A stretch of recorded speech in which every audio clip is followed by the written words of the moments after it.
Quero cumprimentá-los com a graça e com a paz do nosso Senhor e Salvador Jesus Cristo.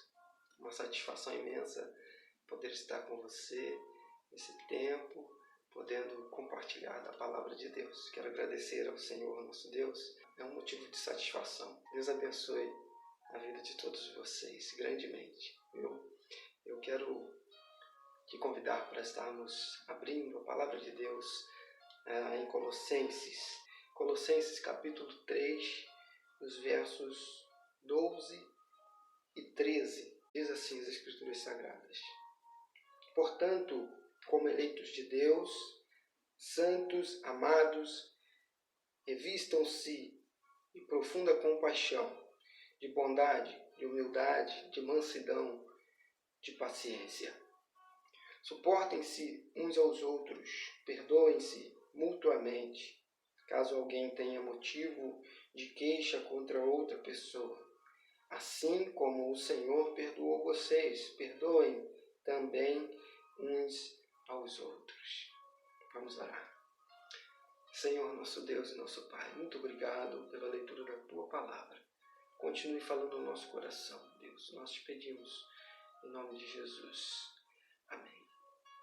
Pensando aqui no contexto, rapidamente, Paulo estava preso em Roma quando ele escreve essa carta.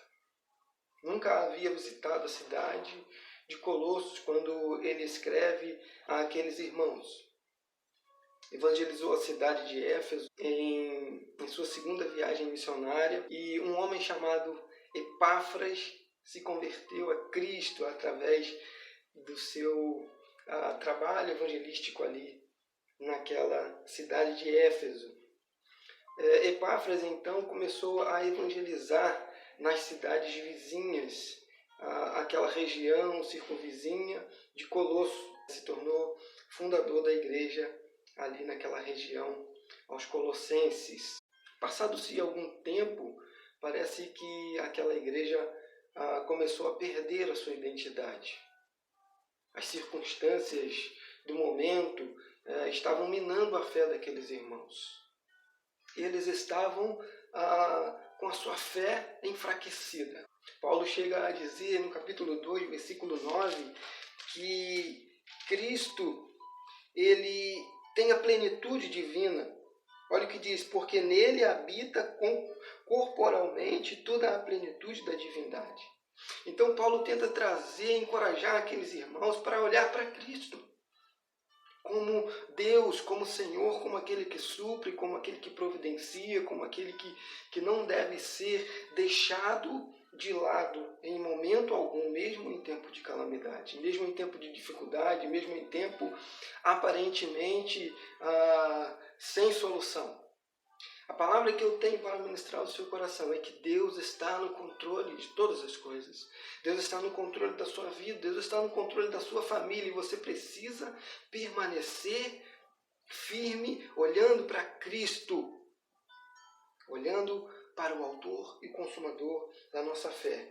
O versículo que nós lemos do capítulo 3, versículo 12, diz o seguinte: portanto, ou seja, embora todas essas coisas estejam acontecendo ao nosso redor, portanto, como eleitos de Deus, santos e amados, você é eleito de Deus, você é amado de Deus, você precisa se revestir de uma profunda compaixão. Queridos, é um momento de nós estarmos sendo revestidos de uma compaixão como nunca antes. Em todos os lugares nós temos a notícia de pessoas que precisam de ajuda, pessoas que precisam de um ato de solidariedade. Mateus registra uma atitude de Jesus no capítulo 9, versículo 35, quando ele chega em Jerusalém, ele vê ali pessoas enfermas, pessoas que estavam angustiadas, pessoas que estavam como ovelhas sem pastor. E Jesus olha para aquela multidão e o texto diz que ele teve compaixão. O que é ter profunda compaixão, queridos? É ser movido pelo Espírito Santo a ponto de nós externarmos a nossa identidade, ajudando as pessoas, compreendendo as pessoas, sentindo a dor das pessoas e agindo em prol de que alguma coisa nós possamos participar a ponto de que Cristo seja ministrado na vida delas.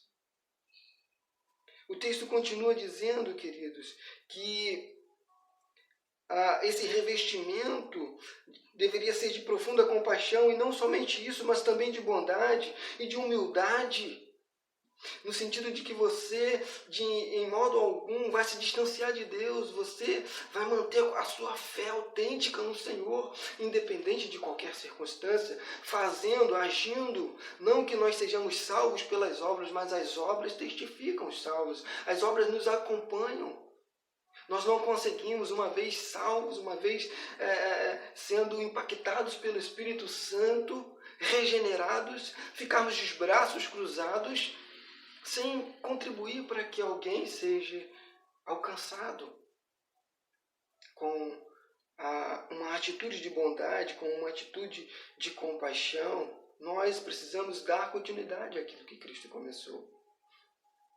E o texto continua dizendo assim, no versículo 12 ainda, de bondade, de humildade e de mansidão, de paciência. Quantas pessoas estão, queridos, se revelando como pessoas arrogantes nesse tempo, dentro das suas casas, não tem paciência com seu cônjuge, não tem paciência com seus filhos. Compaixão, queridos, mansidão. Queridos, você precisa se destacar como uma pessoa mansa. Eu sei que é difícil, não é fácil, mas você precisa receber essa recomendação bíblica, assim como a igreja, aos Colossenses, estavam perdendo a sua identidade. Nós temos hoje relatos de que muitos estão perdendo a sua identidade cristã, porque não estão sendo mansos, não estão tendo paciência. Queridos, nós não podemos dar vazão, nós não podemos dar espaço para a depressão em nosso meio. Nós precisamos continuar olhando para Cristo, nós precisamos continuar sendo impactados por Ele. No versículo ainda 12, no finalzinho, diz o seguinte, no versículo 13, suportem-se uns aos outros, perdoem-se mutuamente, caso alguém tenha motivo de queixa contra outra pessoa.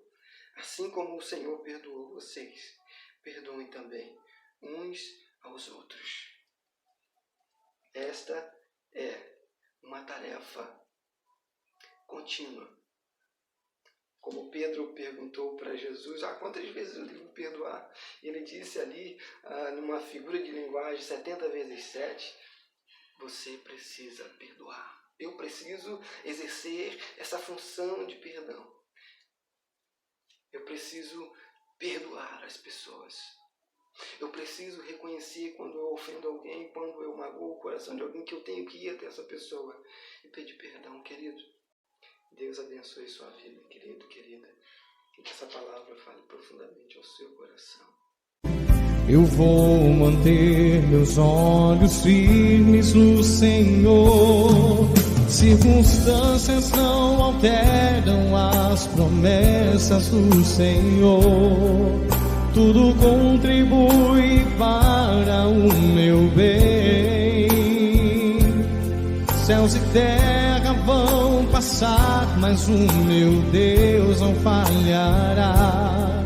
Seu amor brilhará e sempre cuidará de mim. Nada temerei, eu sei que não estou sozinho. O Todo-Poderoso é o meu amigo.